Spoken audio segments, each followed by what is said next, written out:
I promise to keep this introduction very short because it is a very long video, but I wanted to explain it a little bit. All these Sayana Press videos were on an old channel that I used to have, and it was the first video I ever made on YouTube, so it wasn't very good, and I wanted to just cut them down all a bit and just make them a bit easier to watch for you guys. So it is a very long video, but it gives you my 6-month review, my 1-year review on Sayana Press, and then my year review coming off Sayana Press. So it gives you a very in-depth scale of time, and you can see how the symptoms changed and the side effects changed as I was on it and as I came off it. So it is a very useful video if you are considering going on Sayana Press, so please do give it a watch. Make sure you are well informed before doing anything with your body, and I hope it is semi-bearable to watch because it was very cringy to edit.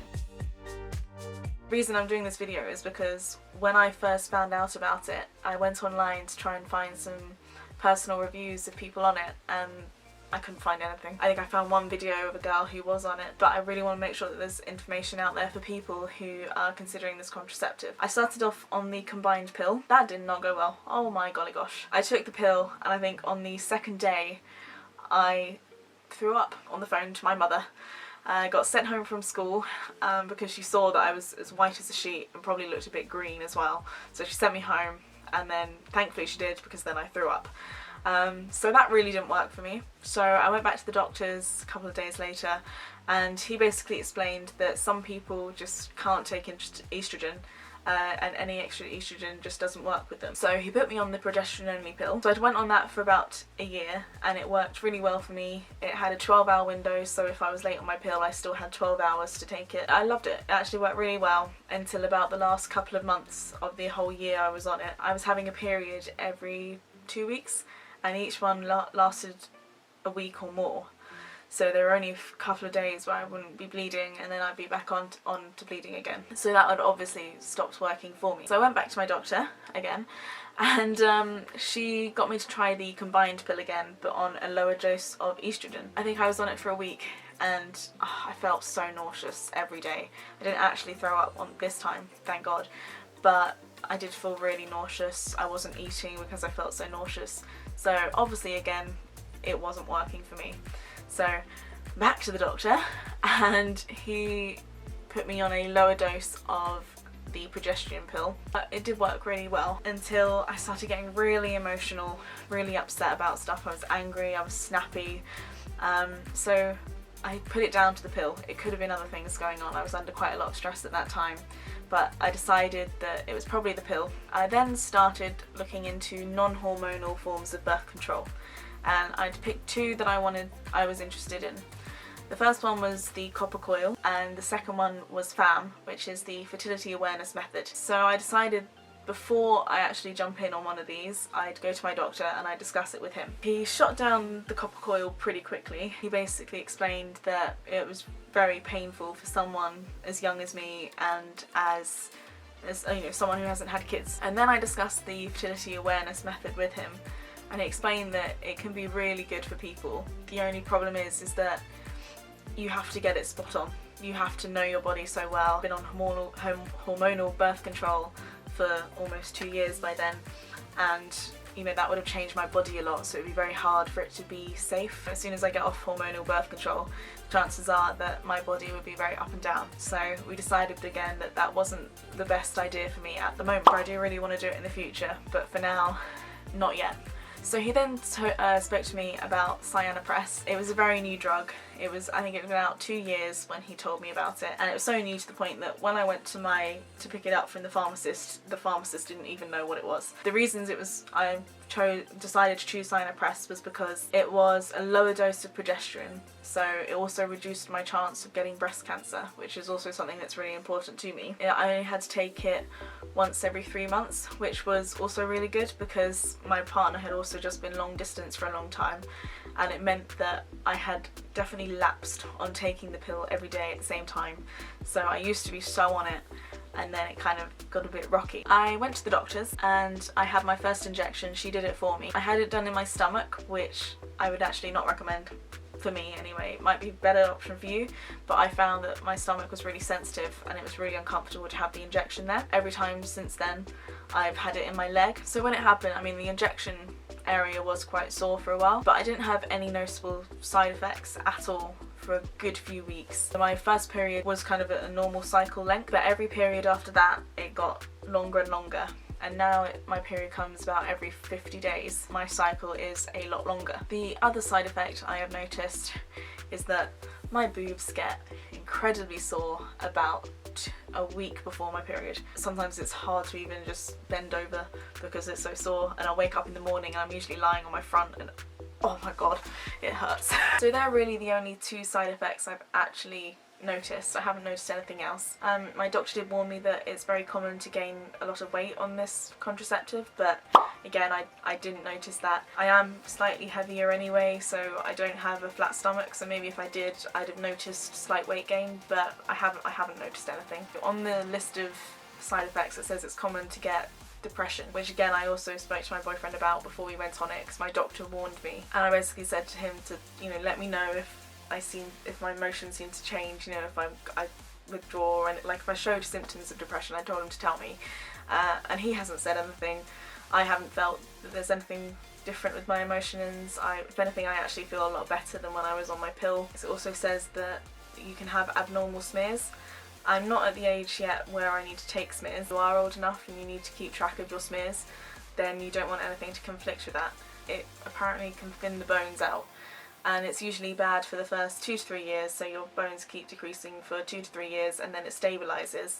And it has shown that once you go off the Sayana Press, your bones can recover a little bit, but I just try and make sure that I'm exercising and I'm having good calcium intake to try and combat that. Yeah, another thing to take notice of as well is that it also says that it can take a year for your fertility to go back to normal. So if you are considering children fairly soon, then maybe this isn't the best idea, because it would take a year for you to then maybe conceive.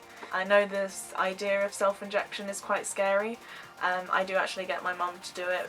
For now, I'm hoping I can do it myself eventually, but I'm still kind of a bit nervous about it. But I also think it's good that you can self-inject, because it relieves the NHS so much. Like, you know, imagine taking a 10-minute appointment just to have an injection that you could actually do at home.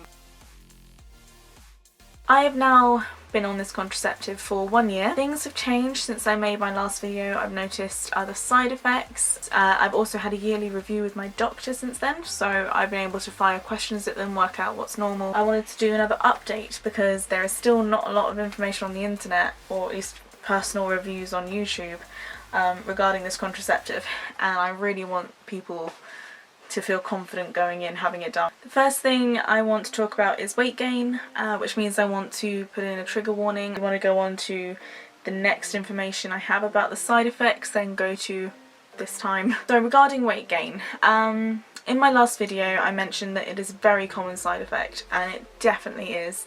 I'm feeling the effects now. So after my third jab, which was in December time, so actually it would have been probably as I was making that video I had my third jab, so then those effects of that jab meant that I piled on what felt like a lot of weight. When I spoke to my doctor, they said that I only put on 2 kilos. However, I definitely think you could really see it in my body. I felt a lot bigger. Clothes aren't quite fitting as comfortably as they used to. I really feel like I feel the effect, and I am struggling to lose the weight. However, I am having a very stressful life at the moment. It may not have been down to the Sayana Press because we have had COVID. I've had a really stressful time at work because I am a key worker, and that could definitely be why I feel like I put on a lot of weight. But I'm not going to rule out that it could also be due to the Sayana Press. So in my last video, I mentioned that cycles were around 40 to 50 days. My last cycle was 3 months, 90 days. I actually think it wasn't very good. I think it meant that I had quite bad PMS for a really long time. However, I did mention in my last video that I got a lot of like my boobs are really sensitive, but that does seem to have gone. So you can have the Sayana Press injected into your stomach, or into your thighs. I opted for thighs because I had my first injection in my stomach and I found it really hurt. But I have also learned that you should do it slightly lower down in the thigh, because this last injection I had was 2 weeks ago. I had it in my upper thigh, and boy did it hurt, and I still have a massive bruise from it. So I think the upper thigh is also more sensitive,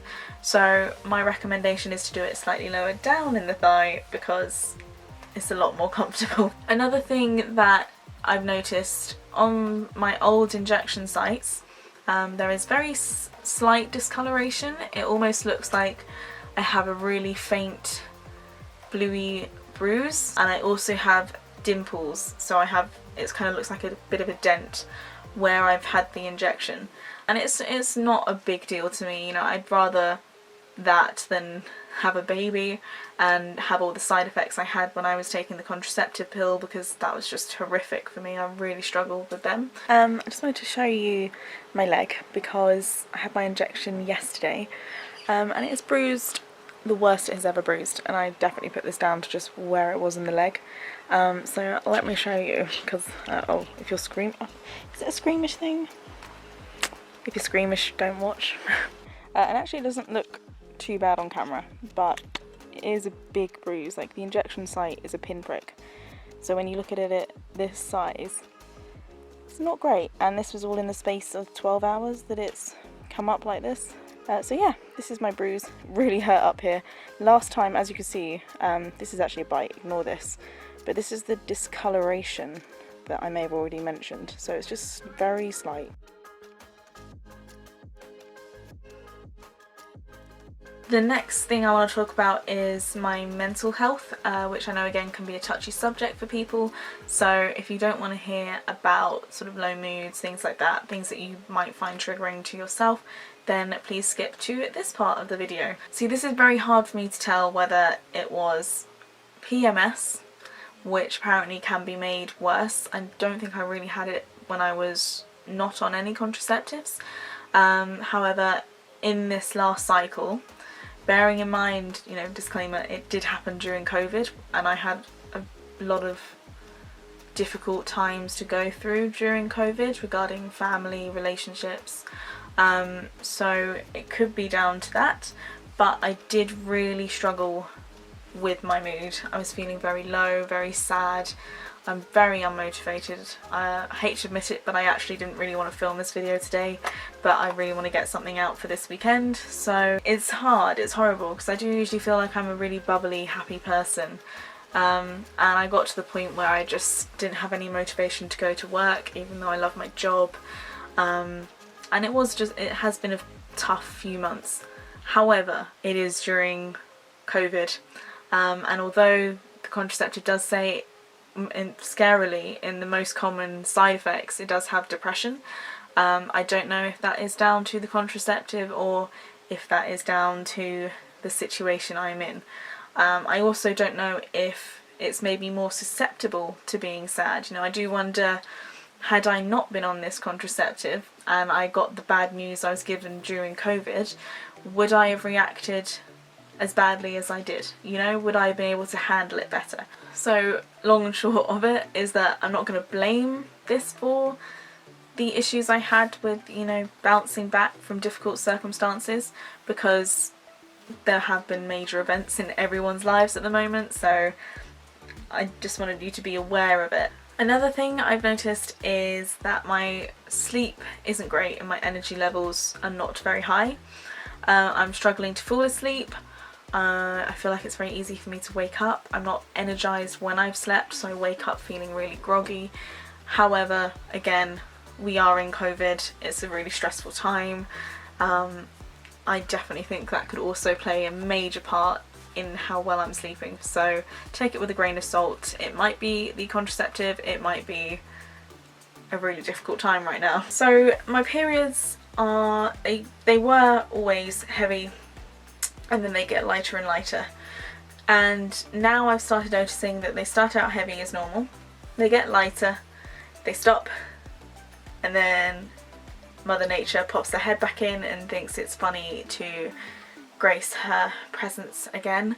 So that's quite annoying. I'm getting a fair amount of spotting, and I'd say it probably lasts maybe 2 weeks, but it's not a big deal actually. It's not a lot of spotting.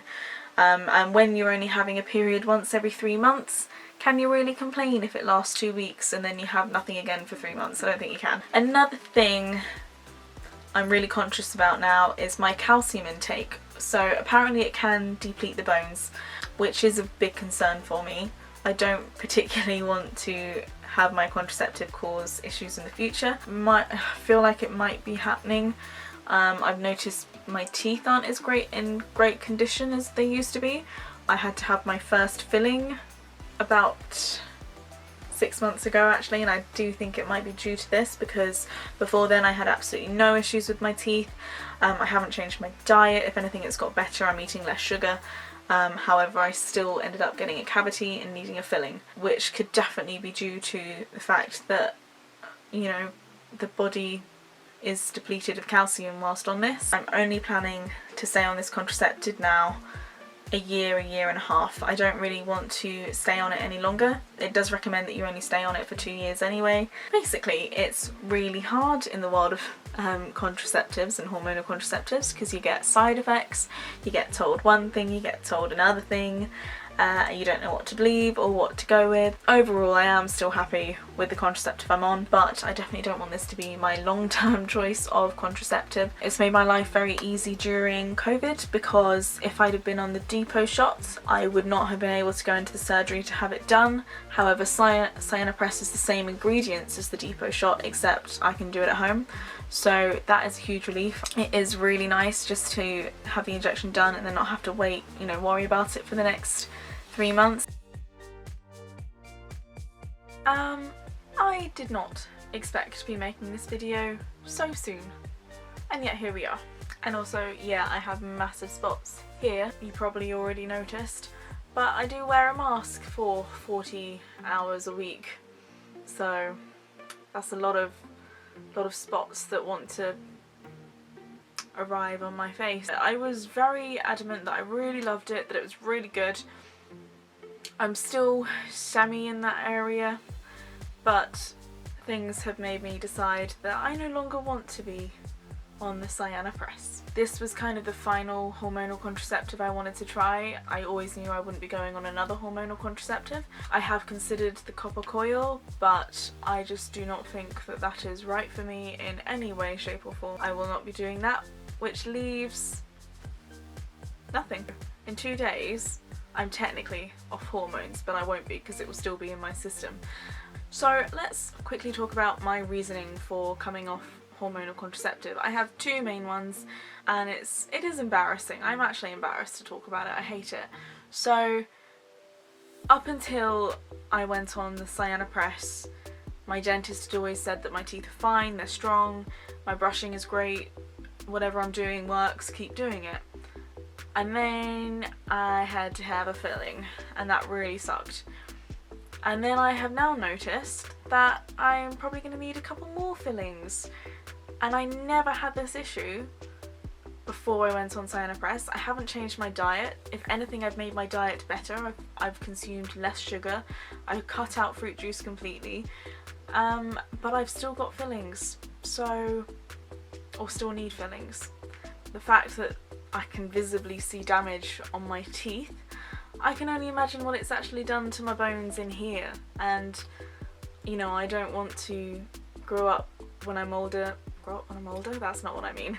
I don't want to grow up and have, you know, issues with my bones, fall over and break into tiny pieces, because it's basically too early for them to say whether it affects you in the future. But if I'm already seeing effects now and I'm not even 2 years into the Sayana Press, then I don't want to take it anymore. Number 2 of reasons why. Talking to my pharmacist, I mentioned the symptoms I had one day from the previous hormonal contraceptive, and they basically said that those kind of reactions to the hormonal contraceptives are usually indications of PCOS. I might have PCOS, however when I'm on the hormonal contraceptive they can't test for it because they need to do hormonal tests, but of course the fact I'm pumping my body with unnatural hormones will skew those results. And PCOS can affect many things. It can cause pain, it can cause infertility, and although I am very young now and I'm not planning babies anytime soon, I'd like to have my body sorted before I actually plan it. I wasn't planning to come off this soon. I was planning to stay on the Sayana Press for another 1.5 years or so and then look into testing for PCOS, but we're going to do it now by the looks of it. I wanted to give an update because I've now been off Sayana Press for almost a year. I was on Sayana Press for about a year and a half, and there have been some ups and downs, and I think I need to address those now. Now, I recently went to the doctors because I was feeling really tired, really run down, and I wanted to find out what on earth was going on. So I had some blood tests and basically they all came back as normal, so we have no idea why I'm so tired. So I went back to him again because I wanted to discuss the symptoms I was having and still having since I came off the contraceptive. So I went to them and I discussed all my issues. He was probably thoroughly fed up with hearing my voice by the end of it. But let's run off some of the things I experienced. Now, I struggled towards the end of my time on Sayana Press, and up until now I'm still struggling with it, and that was with, I guess, a low mood or a plateau mood. I just feel like I never feel necessarily really excited, really joyful, really energetic. I never have that push of buzz. I never feel that buzz inside, and that's really sad. And I don't know whether it is the whole situation we've been in for the past 2 years or whether it was to do with these hormones. My mood just kind of, it never has brought me joy. There'll be things that make me excited, there'll be moments where I'm really happy, but you know, just like that I can switch again and I can get really low again. And of course that's really hard and it's really upsetting because no one wants to go about their day feeling miserable all the time. And I don't really know if it started improving. I can't really remember how bad it was when I stopped taking the contraceptive, and you know, the global situation was really hard for me because I was working on the front line, I was working in the NHS, and I was very vulnerable to catching it, which caused worry within my own family because of vulnerable people living with me. So it resulted in lots of tension and difficult situations and difficult conversations and feeling a bit unwanted. So there was a lot going on behind the scenes that could have affected my mood and may not have been the hormonal contraceptive, but I do also wonder whether the hormonal contraceptive made it worse, because I wonder if I would have handled certain situations better, and I guess I want to say stronger. You know, I would have been able to water off the duck's back a bit more, but I couldn't, and it really affected me. So I think it still affects me to this day. You know, my mood is nowhere near as good as it was. I was always really funny, bubbly, laughy. I'd be very sociable, and now I'm just not that bothered about seeing people. But again, is that just a habit because we haven't seen people for 2 years? It's so hard to distinguish what is what at the moment, I'm afraid. But that is currently what I'm going through. And the other thing that was a major issue for me, and I think one of the other major things why I decided to take go off the contraceptive, and I'm going to only brush over this very quickly because it's very personal. My libido was rock bottom. There was none. There was no libido. And I mean, the whole point of being on the contraceptive is that you can do certain activities and not have to worry about getting pregnant. So what is the point of being on that contraceptive when you don't want to do those certain activities, you know? It's just counterintuitive, and I wasn't about that. So I decided to come off it for mainly those 2 reasons, and another one that I'm going to get into a bit later on. Now, how's my libido now? Maybe slightly improved, but again, really hard to say, because I wasn't thinking about certain activities when I was coming off the contraceptive. We were still in the midst of not being allowed to see anyone. We were in the midst of not being allowed to get close to anyone, and I do not live with my partner, so we couldn't do anything anyway. So I don't know. Again, it's a really hard one to judge, but now that things have opened back up again and we are allowed to, I would say that my libido is still very down. Now, the last reason I came off the contraceptive was my teeth health. Bam, like 6 months into me being on the contraceptive, the fillings were needed, and I had like 3 in the space of a few months. That was really worrying. You know, you only get 1 set of teeth, so I decided that if that was the cause, I wasn't going to risk it. So I decided that that was the final nail in the coffin, and you know, I might have been able to ignore the mood, might have been able to ignore the libido. However, I was paying for my dentist treatments privately, so that was very expensive, and I just didn't want to go through those procedures, and I didn't want to put my teeth through that because I'm 21. I was 20 at that time. I shouldn't have been feeling like my teeth were about to fall out all the time. You know, I should have had good teeth health to last me for the next 80 years. Now, there were 2 other side effects I had that I didn't realise I necessarily had. They weren't the reasons that I went off the contraceptive, but looking back I've realised that they were an issue that I had to deal with. Now, number one is the weight gain. I gained quite a bit of weight. Now again, this is really hard to gauge because of course we were in lockdown. I couldn't go to the gym, I was just going to work, coming home knackered, sleeping. So hard to say whether it was due to lockdown or whether it was to do with the contraceptive or whether it was just a bit of both. But I did put on quite a bit of weight and I did not like it. And it got to the point where I was quite uncomfortable with my weight, not in the sense of looks but in the sense of just moving around. You know, I could feel my stomach would get in the way, and you know, clothes were getting tighter and I didn't want to buy more clothes because I'm, you know, a bit stingy. So there were loads of things that I didn't like about it. But like I say, they weren't the reasons I came off the contraceptive. I don't think I even realised that I put on so much weight whilst on the contraceptive. It was only sort of a few months after that I was like, oh my, okay, that's quite a bit of weight. So because I was really uncomfortable with my, like, feeling uncomfortable just doing day-to-day tasks, that's why I'm now actively losing weight. I'm actively making decisions to make sure I lose weight, but you know, it is a challenge, and I guess you do need to weigh these things up before taking these contraceptives, because again, apparently Sayana Press is one of the worst ones for weight gain. So you have to think about these things, whether that's something you can risk, whether you'd be happy with gaining weight, whether that would be okay for you. Definitely do run any queries you have past your doctor before going on these contraceptives, because they will help you, and they will give you other options as well if you feel like it's not quite right for you. So it is really good to talk to people, talk to healthcare professionals. Now, the final symptom I had, which I can't remember if it was there when I came off the contraceptive, but it is still very much here now. It is actually a symptom that has not been on the leaflet at all. So as far as we're aware, my doctor and I, it's sort of never been flagged up as a symptom. So I might be number one to ever experience this, probably not, but even so. So we actually put something through called a yellow card, which is basically where you send off information about a symptom someone's had whilst being on a drug, just to flag up that this is probably because of the drug and it's not been registered anywhere, it's not on the leaflet anywhere. And when they get maybe so many of those, that's when they'll say, oh okay, must be quite a common side effect of this, it's not a one-off, we better put this in the leaflet. So that's kind of why they do this. And of course, for more serious problems and more serious side effects, they might just axe the whole thing together, but this is only a cosmetic thing. And that is a condition where I have some fat atrophy, and that's basically where there is a loss of fat cells in a certain area of skin. So I have quite a big dent in my leg, and in that dent you can see all my veins. I look a bit spidery, I look a bit like I have a weird varicose vein on my thigh, because that fat layer has moved away from where it was protecting my vein.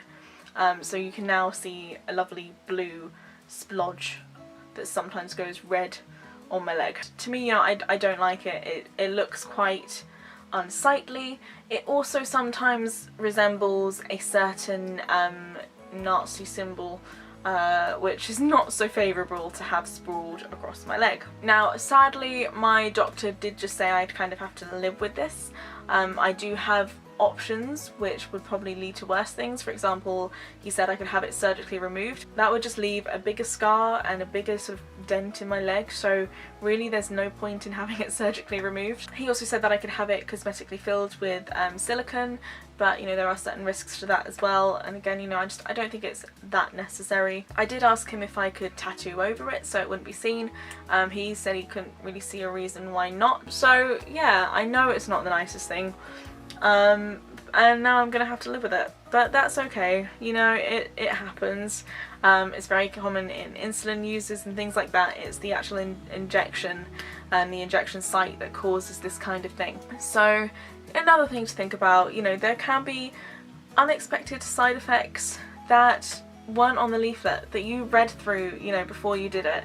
You read through it, you thought, okay, I know all the side effects, but actually, you know, sometimes you don't, because this wasn't on there. My doctor had never heard of it before. He'd never heard of a patient having it whilst taking Sayana Press, so you might find something unexpected, and it's something that you need to think about. Now for the final thing I want to touch on, which is probably the thing that is annoying me the most at the moment. Since coming off the Sayana Press, my periods are 3 weeks or longer.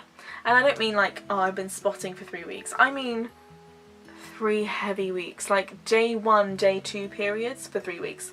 Now, when I told my doctor this, he was just amazed that I wasn't anemic, especially when I told him I was vegan as well. So take your vitamins, guys, because they save your bacon. The thing is, he said that although the leaflet says it can take a year for your fertility to come back to normal, really it can take a year to a year and a half for you to get back to your normal cycle after a contraceptive, especially an injection. And he also said that losing weight would help with this. There's nothing he can really do. He doesn't want to put me back on a hormonal contraceptive, and he doesn't want to give me certain drugs that like clot the blood, because there are certain drugs you can take that will sort of reduce the flow of blood, but all it does is make it clot, so it won't actually reduce the amount of days I'm bleeding, it will just reduce the flow. I kind of have to live with it, and he did say that losing weight may help, so that's a really great motivation for me to lose more weight, because your weight can have a very big effect on your cycle and your periods and your hormones. So that's what I'm going to work on to try and shorten my periods, because I'm sure everyone can understand that 3 weeks or more of bleeding is not fun. So I am dying just to get back to normal. If I ever complained about a week-long period, I mean, I am sorry. I just did not understand my priorities very well back then. So would I recommend Sayana Press? This is if I would recommend it to me 2 years ago. This is not me recommending it to you or not recommending it to you. You do need to speak to your doctor about what to do and what the best options are for you.